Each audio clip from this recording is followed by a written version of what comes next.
ओम शांति। आज हम 4 जून 2023 बाबा की मुरली सुनेंगे। आज अव्यक्त मुरली है। रिवाइज डेट है 31/12/1994। सबसे पहले देखते हैं मुख्य पॉइंट्स।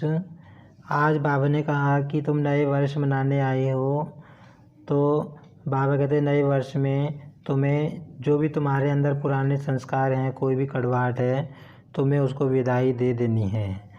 और बाबा ने कहा कि जो भी कमी कमजोरी तुम्हारे अंदर है, कोई संस्कार है, तो उसको तुम्हें अंश और वंश सहित समाप्त करना है। अगर अंश भी रह गया, 25% भी रह गया, बाबा कहते तो वो भी वंश बन जाएगा। और आज बाबा ने कहा कि तुम्हें नए साल में प्रतिज्ञा करनी है कि हम किसी की कमी कमजोरी नहीं देखेंगे और ना किसी की कमी कमजोरी सुनेंगे। और बाबा ने आज वरदान में कहा है कि तुम्हें कोई भी काम करना है तो तीनों कालों का सोचकर काम करना है, त्रिकालदर्शी बनकर कर्म करना है, तो तुम्हें सफलता अवश्य मिलेगी। ओम शांति। आप सुनते हैं बाबा की मुरली विस्तार से। आज अव्यक्त वाणी है। रिवाइज डेट है 31/12/1994। सार है नए वर्ष को शुभ भावना गुण स्वरूप वर्ष के रूप में मनाओ। आज नवयुग रचता बाप दादा अपने नवयुग राज्य अधिकारी बच्चों को देख रहे हैं। नव वर्ष को देख अपना नवयुग याद आता है। नवयुग के आगे यह नव वर्ष कोई बड़ी बात नहीं है। जिस नवयुग में हर वस्तु, हर व्यक्ति, प्रकृति सब नया है। बाबा के बच्चे नया वर्ष मनाने आए हैं, तो बाबा बता रहे हैं कि नया वर्ष आ रहा है, तो उसको देखकर तुम्हारे मन में स्मृति आती है कि हमारा नया युग भी आ रहा है और उस युग में तो सब कुछ ही नया होगा।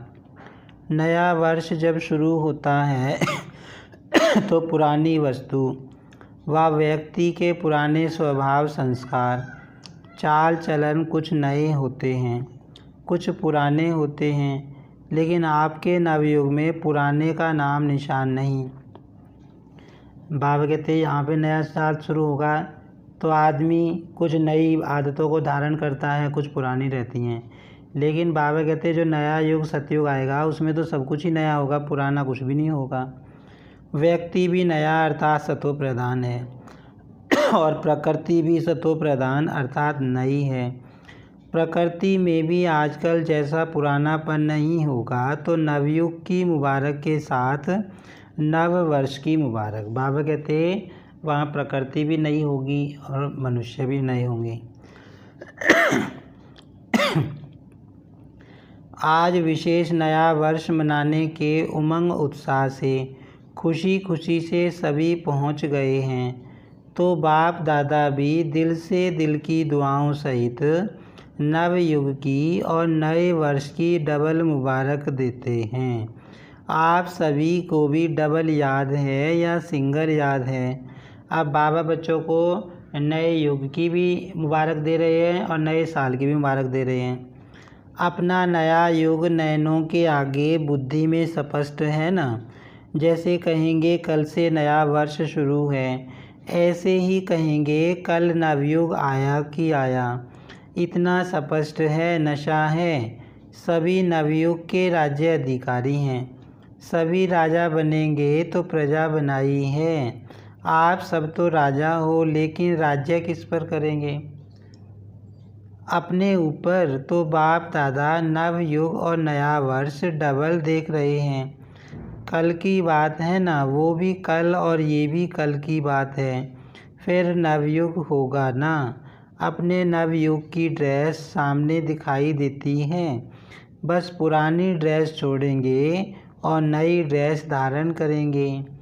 बाबा कहते तुमको अनुभव में आता है ना कि नया युग आने वाला है, हमारी नई दुनिया आने वाली है जिसमें हम नया शरीर धारण करेंगे।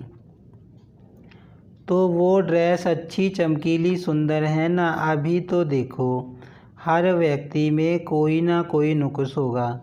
कोई की नाक टेढ़ी होगी, किसकी आँख टेढ़ी होगी, किसके होंठ ऐसे होंगे। और नवयुग में सब नंबर 1, हर कर्मेंद्रिय एक्यूरेट।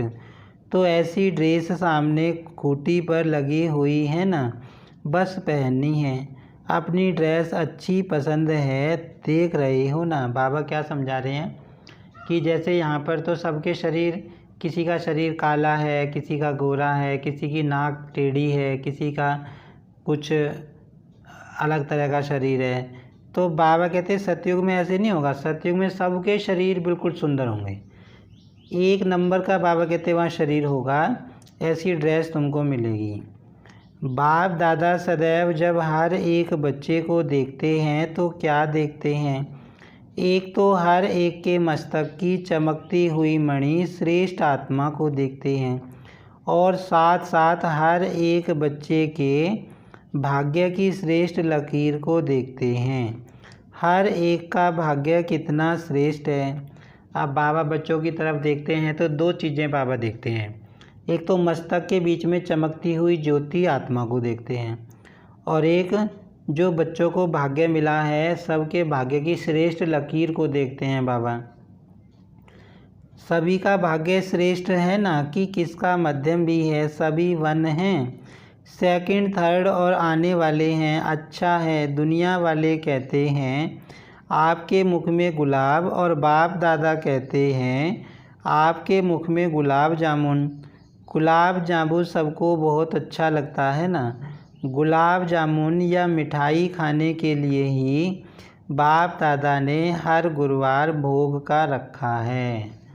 भोग में खुद भी खाते हो और बाप दादा को भी स्वीकार कराते हो। बाबा कहते भोग का दिन क्यों रखा है? सबको मीठा खिलाने के लिए। वीरवार को भोग लगता है बाबा का। घर में बनाए नहीं बनाए, लेकिन गुरुवार को तो मीठा मिलेगा ना। और जब कभी खुशी का उत्सव होता है तो मुख ही मीठा कराते हैं। मीठा मुख अर्थात मीठा मुखड़ा। मुख मीठा तो सब करते हैं, लेकिन आप सबका मुख भी मीठा है तो मुखड़ा भी मीठा है। बाबा कहते तुम मुख भी मीठा करते हो, और साथ में तुम्हारा चेहरा भी कैसा रहता है? खुशनुमा रहता है, मीठा रहता है, या थोड़ा थोड़ा कड़वा भी है। अगर एक लकीर भी कड़वे की हो तो आज वर्ष को विदाई देने के साथ साथ इस थोड़े से कड़वेपन को भी विदाई दे देना। बाबा कहते अगर ज़रा भी कड़वाहट है, चेहरे की कड़वाहट है, कुछ भी है, तो जैसे पुराना साल जा रहा है तो उसको तुम विदाई दे देना। विदाई देना आता है कि पास में रखना अच्छा लगता है, या विदाई देकर फिर बुला लेंगे, फिर कहेंगे हम तो छोड़ना चाहते हैं लेकिन माया छोड़ती नहीं है। ऐसे तो नहीं कहेंगे कि हमने छोड़ दिया लेकिन माया आ गई। बाबा कहते कोई भी तुम्हारे अंदर कमी है, कमज़ोरी है, बुराई है, उसको छोड़ दो। फिर ऐसे मत कहना कि बाबा क्या करे, माया आ गई, हमने तो छोड़ दिया था। वहाँ जाकर फिर ऐसे पत्र लिखेंगे, विदाई तो सदा काल के लिए विदाई। विदाई देने का अर्थ ही है फिर आने नहीं देना, या कभी कभी आ जाए तो कोई हर्जा नहीं, क्योंकि पुराने संस्कार कईयों को बहुत अच्छे लगते हैं। आज कहेंगे कल से नहीं होगा और फिर परसों परवश हो जाएंगे। बाबा कहते हैं कि एक बार तुमने किसी बुराई को विदाई दे दी, तो विदाई का मतलब विदाई दे दी, फिर वो आनी नहीं चाहिए ना, दोबारा आनी नहीं चाहिए। तो बाबा कहते हैं ऐसे तो नहीं, यहाँ तो देकर जाओ बुराई कि बाबा हमने बुराई छोड़ दी, और घर जाकर कहो कि बाबा माया आ गई, तो उसको विदाई नहीं कहेंगे ना। तो विदाई देना भी सीखो।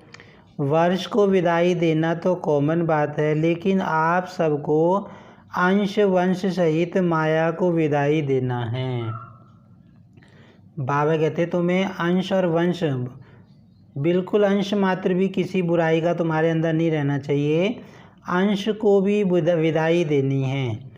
अंश मात्र भी नहीं रहे। कई बच्चे कहते हैं 75% तो फ़र्क पड़ गया है, और भी पड़ जाएगा, लेकिन माया अंश से वंश बहुत जल्दी पैदा करती है। 25% अंश मात्र भी रहा तो 25 से 50 तक भी बहुत जल्दी पहुंच सकता है। इसलिए अंश सहित समाप्त करना है तो नए वर्ष में क्या करेंगे? पुराने वर्ष को विदाई देने के साथ साथ माया के अंश को भी विदाई देना। बाबा कहते अगर थोड़ी सी भी बुराई रहेगी ना, बाबा कहते कई बच्चे क्या कहते हैं, बाबा 75% तो हमने बुराई निकाल दी, 25% रह गई है। तो बाबा कहते हैं अगर थोड़ी सी भी रहेगी, अंश भी रह गया तो वो भी वंश बन जाएगा, वो भी बहुत जल्दी बड़ा बन जाता है अगर अंश भी रह गया बुराई का तो। और विदाई के साथ बधाई भी देते हो ना, कल सभी 1-2 को मिलेंगे तो कहेंगे नए वर्ष की मुबारक हो, बधाई हो। तो विदाई दो और विदाई के साथ साथ अपने को भी और दूसरों को भी सदा फरिश्ते स्वरूप की बधाई दो। बाबा कहते पुरानी बुराइयों को विदाई दो और 1-2 को फरिश्ते बनने की बधाई दो। हैं ही फरिश्ता ऊपर से नीचे आए, अपना कार्य किया और उड़ा। फरिश्ते यही करते हैं ना, उड़ती कला की निशानी पंख दिखाए हैं। कोई आर्टिफिशियल पंख नहीं है, लेकिन ये फरिश्तों को जो पंख दिखाते हैं उसका अर्थ है फरिश्ता अर्थात उड़ती कला वाला, है ना। बाबा कहते हैं फरिश्तों को पंख दिखाते हैं, तो पंख भाई हमारे कोई पंख तो नहीं लगे हुए, हम कोई ऐसे थोड़ी ना उड़ेंगे आकाश में।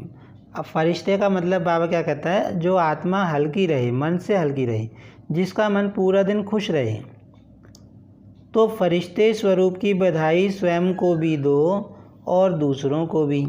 सदा फरिश्ते स्वरूप के स्मृति में भी रहो और दूसरे को भी उसी स्वरूप से देखो। फलानी है, फलाना है, नहीं फरिश्ता है। ये फरिश्ता संदेश देने के निमित्त है, समझा। अब बाबा कहते हैं जब तुम दूसरी आत्माओं को देखते हो, चाहे ज्ञानी आत्माओं को देखते हो, तो उनकी कमी कमजोरी ना देखो, क्या सोचो ये भी फरिश्ता है, ये भी फरिश्ता दूसरों को संदेश देने वाला है। तो सभी को फरिश्ते स्वरूप की मुबारक दो। चाहे कोई कैसा भी हो, लेकिन दृष्टि से सृष्टि बदल सकती है। जब दृष्टि से सृष्टि बदल सकती है तो क्या ब्राह्मण नहीं बदल सकता? आपकी दृष्टि स्मृति हर आत्मा को बदल देगी। बाबा कहते अज्ञानी आत्मा चाहे कोई कैसी हो, चाहे उसमें बुराइयां हों, लेकिन उसको भी हमें शुभ भावना की दृष्टि से देखना है। तो बाबा कहते दृष्टि तुम्हारी उनको बदल देगी। बाप दादा को कभी कभी बच्चों पर हंसी आती है, आप लोगों को भी अपने ऊपर आती है। एक तरफ कहते हैं कि हम विश्व परिवर्तक हैं, विश्व कल्याणकारी हैं, और फिर विश्व परिवर्तक आकर कहता है कि ये मेरे से बदली नहीं होता। अपने प्रति भी कभी रूरियान में कहते हैं, चाहते हैं ये नहीं करें, फिर भी कर लेते हैं। तो विश्व परिवर्तक और स्वयं के लिए ही कहे कि मैं चाहता हूँ लेकिन कर नहीं पाता हूँ, तो उसका टाइटल क्या होना चाहिए? उसको विश्व परिवर्तक कहना चाहिए या कमज़ोर कहना चाहिए? बाबा कह रहे हैं कि तुम्हारा टाइटल क्या है? तुम्हारा टाइटल है विश्व परिवर्तक, माना दुनिया को बदलने वाले। तो बाबा कहते जो दुनिया को बदलने वाले हैं वो अपने पास वाली आत्माओं को नहीं बदल सकते, अपने संस्कार स्वभाव को नहीं बदल सकते। गीत सुनाते हैं ना, क्या करें कैसे करें पता नहीं कब होगा, यह गीत बाप दादा तो सुनते हैं ना। जब विश्व परिवर्तक हैं, विश्व कल्याणकारी हैं, तो क्या कोई आत्मा को नहीं बदल सकते, स्वयं को नहीं बदल सकते? अगर स्व परिवर्तक भी नहीं तो विश्व परिवर्तक कैसे होंगे? बाबा कहते हैं अगर तुम खुद को ही नहीं बदल पा रहे तो दूसरों को कैसे बदलोगे, विश्व का परिवर्तन कैसे करोगे? बाप दादा कहते हैं इस वर्ष की विशेष दृढ़ प्रतिज्ञा स्वयं से करो। प्रतिज्ञा का अर्थ ही है कि शरीर चला जाए, लेकिन जो प्रतिज्ञा की है वह प्रतिज्ञा नहीं जाए। तो प्रतिज्ञा करने की इतनी हिम्मत है, करेंगे, डरेंगे तो नहीं। तो यही प्रतिज्ञा स्वयं से करो कि कभी भी किसी की कमजोरी व कमी को नहीं देखेंगे। बाबा कह रहा है कि एक प्रतिज्ञा करके जाओ, कौन सी? कि कभी भी किसी की कमजोरी नहीं देखेंगे, किसी की कमजोरी कमी को नहीं सुनेंगे, नहीं बोलेंगे, ना सुनेंगे, ना बोलेंगे, ना देखेंगे। बाबा कहते ना तो तुम्हें किसी के बारे में कोई कमी कमजोरी सुनाए, किसी की बुराई करे, ना तुम्हें बुराई सुननी है, ना किसी की बुराई करनी है और बुराई देखनी भी नहीं है। बाबा कहते किसी में अगर कोई कमी भी है, कोई किसी के अंदर गलत संस्कार है, उसको भी देखना नहीं है। बाबा कहते तुमको विशेषता देखनी है हर आत्मा के अंदर। तो ये प्रतिज्ञा करनी है। तो ये वर्ष क्या हो जाएगा? ये वर्ष हो जाएगा शुभ भावना गुण स्वरूप सुवर्ष। हर वर्ष को अपना अपना नाम देते हो ना। जब ये प्रतिज्ञा सभी कर लेंगे तो ये वर्ष हुआ शुभ भावना गुण स्वरूप वर्ष। बाबा कहते जब तुम सबके प्रति शुभ भावना रखोगे, सबको के अंदर विशेषता देखोगे, तो ये वर्ष क्या बन जाएगा? जो आने वाला वर्ष है शुभ भावना गुण स्वरूप वर्ष बन जाएगा। मंजूर है, फिर वहाँ जाकर नहीं बदल जाना। फिर कहेंगे मधुबन में तो वायुमंडल अच्छा था ना, और यहाँ तो वायुमंडल का संग है ना। परिवर्तक किसी के संग में नहीं आता, किसी के प्रभाव में नहीं आता। अगर परिवर्तक ही प्रभाव में आ जाएगा तो परिवर्तन क्या करेगा? इसलिए इस वर्ष को गुण मूर्त शुभ भावना वर्ष के रूप में मनाओ। किसकी अशुभ बात को भी आप अपने पास शुभ करके उठाओ। अशुभ देखते हुए भी आप शुभ दृष्टि देखो। बाबा कहते किसी के अंदर अशुभ देख भी रहे हो तो उसको भी शुभ की दृष्टि से देखो। जब प्रकृति को बदल सकते हो तो मनुष्य आत्माओं को नहीं बदल सकते हो, और उसमें भी ब्राह्मण आत्माएं हैं, उनको नहीं बदल सकते हो। बाबा कहते जब तुम प्रकृति को बदलने वाले हो तो आत्माओं को नहीं बदल सकते। जब सबके प्रति शुभ भावना होगी तो कारण शब्द समाप्त होकर निवारण शब्द ही दिखाई देगा। इस कारण से ही हुआ, इस कारण हुआ नहीं, कारण को निवारण में परिवर्तन करो। हिम्मत है? अच्छा, बाप दादा जब टीवी खोलते हैं तो बड़ा मज़ा आता है। ये कलयुगी टीवी नहीं देखते, ब्राह्मणों की टीवी देखते हैं। ऐसे नहीं आप लोग वह टीवी खोल लो, ऐसे नहीं करना। बाबा कहते कि बाबा भी टीवी देखते हैं लेकिन दुनिया वाली टीवी नहीं देखते, ब्राह्मणों की टीवी देखते हैं कि ब्राह्मण बाबा के बच्चे क्या कर रहे हैं, कैसे रह रहे हैं। तो जब बच्चों को का खेल देखते हैं तो बहुत मज़ा आता है। मिक्की माउस का खेल तो करते हो ना, थोड़े टाइम के लिए कोई शेर बन जाता, कोई कुत्ता बन जाता। जिस समय क्रोध करते हो उस समय क्या हो? जिस समय किससे डिस्कस करते हो उसके ऊपर वार करते जाते हो, सिद्ध करते जाते हो, तो उस समय क्या हो? बाबा कहते कि जब तुम गुस्सा करते हो तो क्या बन जाते हो सोचो, और जब तुम किसी से बहस करते हो तो क्या बन जाते हो? मिक्की माउस ही बन जाते हो ना। तो इस वर्ष मिक्की माउस नहीं बनना, फरिश्ता बनना। मिक्की माउस का खेल बहुत किया तो ये वर्ष ऐसे शक्तिशाली वर्ष मनाना, क्योंकि समय तो समीप आना भी है और लाना भी है। ड्रामा अनुसार आना तो है ही, लेकिन लाने वाले कौन हैं? आप ही हो ना। दूसरी विशेषता, इस वर्ष में क्या करेंगे? नए वर्ष में एक तो बधाइयाँ देते हो और दूसरा गिफ्ट देते हो। तो इस नए वर्ष में सदैव हर एक को जो भी जब भी संबंध संपर्क में आए, चाहे ब्राह्मण परिवार चाहे और आत्माएं हो, उन सबको एक तो मधुर बोल की गिफ्ट दो, स्नेह के बोल की सौगात दो, और दूसरा सदैव कोई ना कोई गुण की शक्ति की सौगात दो। बाबा कहते जो साल आने वाला है उसमें तुम्हें क्या करना है? तुम्हें कोई भी मिले, चाहे ज्ञानी हो अज्ञानी हो, तुम्हें उसको मीठे बोल बोल के मीठे बोलों की सौगात देनी है, गिफ्ट देनी है, और कोई ना कोई गुण की शक्ति की सौगात देनी है। यह सौगात सेकंड में भी दे सकते हो। ऐसे नहीं कह सकते हो कि टाइम ही नहीं मिला। न लेने वाले को टाइम था न देने वाले को टाइम था।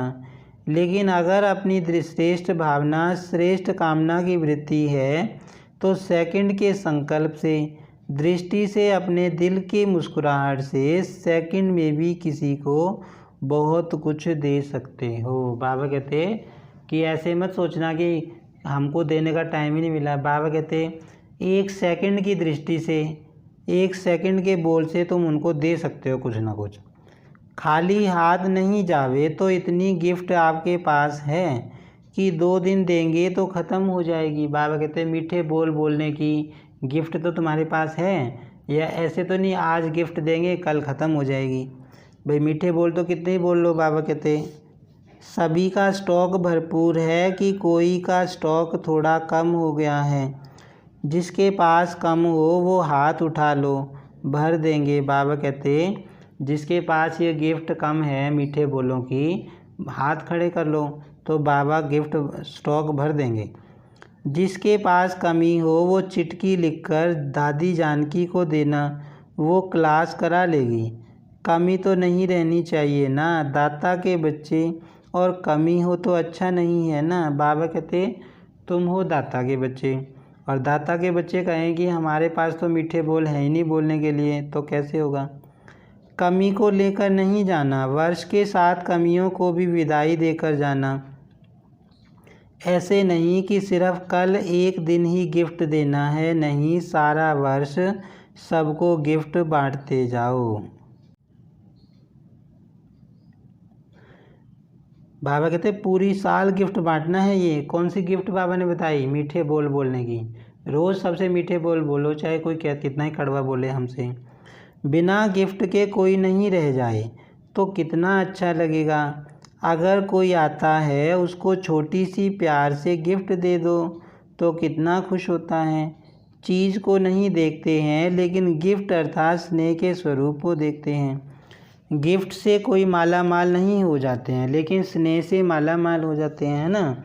प्यार से जो गिफ्ट दी जाती है, गिफ्ट कितनी कीमत का है ये कोई नहीं देखता। बाबा कहते हैं ना तो गिफ्ट से कोई माला माल होता है, लेकिन किसी को गिफ्ट देते हैं तो वो प्यार से ही खुश हो जाता है। तो स्नेह देना और स्नेह लेना, अगर कोई आपको स्नेह नहीं भी दे तो भी आप उनसे ले लेना। लेना आएगा कि शर्म करेंगे कैसे लें। इस लेने में कोई हर्जा नहीं है। वो आप पर क्रोध करे, आप स्नेह के रूप में ले लेना। आप विश्व परिवर्तक हो ना। बाबा कहते कि अगर मान लो तुम पे कोई गुस्सा कर रहा है तो तुम उसको प्यार के रूप में स्वीकार कर लो, गुस्से को देखो ही ना। तो विश्व परिवर्तक किसी के नेगेटिव को पॉजिटिव में नहीं बदल सकता। तो ये वर्ष सदा स्नेह देना और स्नेह लेना। ऐसे नहीं कहना कोई ने दिया ही नहीं, क्या करूं। वो दे या न दे आप ले लो, कुछ तो देगा ना। नेगेटिव दे या पॉजिटिव दे, कुछ तो देगा ना। बाबा कहते तुम किसी से मिलोगे पूरे दिन में तो तुम्हें कुछ ना कुछ तो देगा, अच्छा या बुरा, नेगेटिव या पॉजिटिव, तो ले लो उसे। नेगेटिव देता है तो उसको पॉजिटिव में बदल दो। बाबा कहते लेकिन हे विश्व परिवर्तक, आप नेगेटिव को पॉजिटिव में परिवर्तन कर लेना, समझा। इस वर्ष क्या करना है? अच्छा डबल विदेशी क्या करेंगे? गिफ्ट देंगे। दाता बन गए हो, वाह दातापन की मुबारक हो। बाप दादा रोज़ बच्चों की एक बात देखते हैं। कौन सी? कि ये मैं और मेरा ये परेशान कर देता है। कभी मेरा आ जाता है, कभी मैं आ जाता हूँ, है जो बीच बीच में परेशान करता है। तो जब वर्ष परिवर्तन हो रहा है तो इस मैं और मेरे को भी परिवर्तन करो। ये जो मैं और मेरा है ना, मेरा ये, बाबा कहते और मैं ये कर सकता हूँ, मैं ये कर सकता हूँ, इसको भी बदलो। बाबा कहते शब्द भले मैं बोलो लेकिन मैं कौन? ओरिजिनल मैं किसको कहते हैं? शरीर को या आत्मा को? मैं आत्मा हूँ। तो जब भी मैं शब्द यूज़ करते हो तो क्यों नहीं मैं शब्द का ओरिजिनल स्वरूप, ओरिजिनल अर्थ स्मृति में रखते हो। बाबा कहते जब भी मैं शब्द प्रयोग करो तो उसके साथ स्वमान लगा दो, मैं आत्मा हूँ, भगवान का बच्चा हूँ, है ना, ऐसे। और सारे दिन में कितनी बार मैं शब्द यूज़ करते हो? करना ही पड़ता है ना। मेरा भी कई बार यूज़ करते हो और मैं भी कई बार यूज़ करते हो। तो जितने बार मैं शब्द यूज़ करते हो उतने बार अगर वास्तविक अर्थ से मैं स्मृति में लाओ तो मैं धोखा देगा या उड़ाएगा। बाबा कहते जितनी बार मन में मैं आए ना मैं के आगे क्या लगा दो, मैं तो श्रेष्ठ आत्मा हूँ, मैं तो भाग्यशाली आत्मा हूँ, ऐसे बाबा कहते हैं। तो जब भी मैं शब्द यूज करते हो उस समय यही सोचो मैं आत्मा हूँ, क्योंकि मैं और मेरे शब्द के बिना रह भी नहीं सकते हो। और जब भी मेरा कहो तो क्या कहो, मेरा तो शिव बाबा, यूँ नहीं कहना मेरा घर, मेरा फलाना, मेरा फलाना। बोलना ही पड़ता है और आदत भी है। मैं मेरे के पक्के संस्कार हो गए हैं। बाबा कहते मैं और मेरा कितनी बार बोलते हैं पूरे दिन में हम। तो जिस समय मैं शब्द यूज करते हो उस समय ये सोचो कि मैं कौन, मैं शरीर तो हूँ ही नहीं ना। बॉडी कॉन्शियसनेस तब आवे जब मैं शरीर हूँ। शरीर तो मेरा कहते हो ना कि मैं शरीर कहते हो। कभी गलती से कहते हो कि मैं शरीर हूँ, गलती से भी नहीं कहेंगे ना कि मैं शरीर हूँ। तो मैं शब्द और ही समृद्धि और समर्थी दिलाने वाला शब्द है, गिराने वाला नहीं है। तो परिवर्तन करो। विश्व परिवर्तक पक्के हो ना, देखना कच्चे नहीं बनना। तो मैं शब्द को भी अर्थ से परिवर्तन करो। जब भी मैं शब्द बोलो तो उस स्वरूप में टिक जाओ। और जब मेरा शब्द यूज करते हो तो सबसे पहले मेरा कौन, सारे दिन में मेरा मेरा तो बहुत बनाते हो। मेरा स्वभाव, मेरा संस्कार, मेरी ये चीज़, मेरा परिवार, मेरा सेंटर, मेरा जिज्ञासु, मेरी सेवा इसने क्यों की, ये कहते हो ना, खेल तो करते हो ना। तो जब मेरा शब्द बोलते हो तो मेरा कहने से पहले ये याद करो कि मेरा कौन। कितनी सारी बातें बाबा ने बताई। ये नहीं सोचना मेरा घर, मेरा परिवार, मेरे बच्चे, मेरा सेंटर, मेरे जिज्ञासु। मेरा शब्द बाबा कहते तुम्हारा क्या है, मेरा तो एक शिव बाबा, दूसरा ना कोई। भाई बाबा के अलावा मेरा कुछ नहीं है, ऐसे बाबा कहते सोचना है। पहले मेरा बाबा याद करो, फिर मेरा और याद करो। तो जहाँ बाप होगा वहाँ देह अभिमान व गिरावट नहीं आएगी। तो मैं और मेरा इन दोनों शब्दों को उस वृत्ति से, उस दृष्टि से, उस अर्थ से देखो और बोलो। बाबा ने बताया ना, मैं और मेरा जब भी यूज़ करो ज्ञान के आधार में प्रयोग करो। मेरा शब्द मुख से निकले और पहले मेरा बाबा याद आए तो निरंतर योगी तो हो जाएंगे ना, क्योंकि हर घंटे में मेरा और मैं शब्द यूज करते हो।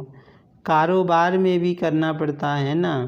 तो जितने बार ये रिपीट करो, मुख से बोलो व मन से सोचो मैं या मेरा, तो अर्थ का परिवर्तन करो। बाबा कहते हैं हर घंटे में कितनी बार मैं और मेरा बोलते हैं, तो हर बार अर्थ सहित इसको प्रयोग करो।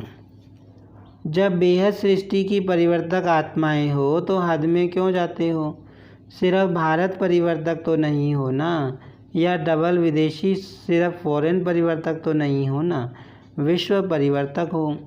विश्व अर्थात बेहद विश्व परिवर्तक हैं, यह पक्का याद है ना। तो ऑटोमेटिकली निरंतर योगी सहज बन जाएंगे। मेहनत नहीं करनी पड़ेगी, क्योंकि भाव और भावना बदल जाएगी। अच्छा, चारों ओर के नवयुग के राज्य अधिकारी श्रेष्ठ आत्माओं को सदा स्व परिवर्तन और विश्व परिवर्तन के निमित्त विशेष आत्माओं को सदा पुरुषार्थ में नवीनता श्रेष्ठता लाने वाले सर्व स्नेही आत्माओं को सदा बाप का नाम प्रत्यक्ष करने वाले सपूत आत्माओं को सदा मेरा और मैं को यथार्थ भाव और अर्थ में लाने वाले सहज योगी आत्माओं को बाप दादा का याद प्यार और नमस्ते। हम रूहानी बच्चों की रूहानी बाप दादा को याद प्यार और नमस्ते। आज की मुरली में वरदान है, आगे पीछे सोच समझकर हर कार्य करने वाले ज्ञानी तू आत्मा त्रिकालदर्शी भव। जो बच्चे त्रिकालदर्शी अर्थात तीनों कालों का ज्ञान बुद्धि में रख आगे पीछे सोच समझकर कर्म करते हैं, उन्हें हर कर्म में सफलता मिलती है ना। बाबा कहते हैं जो आगे पीछे का सोचकर कर्म करते हैं उनको हर कर्म में सफलता मिलती है। ऐसे नहीं, बहुत बिजी था इसलिए जो काम सामने आया वह करना शुरू कर दिया। नहीं, बाबा कहते हैं ऐसे नहीं सोचना कि भाई मैं तो बहुत बिजी था, जो जो काम सामने आता गया करता गया। कोई भी कर्म करने के पहले यह आदत पड़ जाए कि पहले तीनों काल सोचना है ना। त्रिकालदर्शी स्थिति में स्थित होकर कर्म करो तो कोई भी कर्म व्यर्थ व साधारण नहीं होगा। बाबा कहते कोई भी काम करने से पहले तीनों कालों के बारे में सोचो कि अभी करेंगे तो क्या होगा, उसका फ्यूचर क्या होगा, उसका भविष्य क्या होगा। स्लोगन है, अपने संतुष्ट और खुशनुमा जीवन से सेवा करो तब कहेंगे सच्चे सेवाधारी। ओम शांति।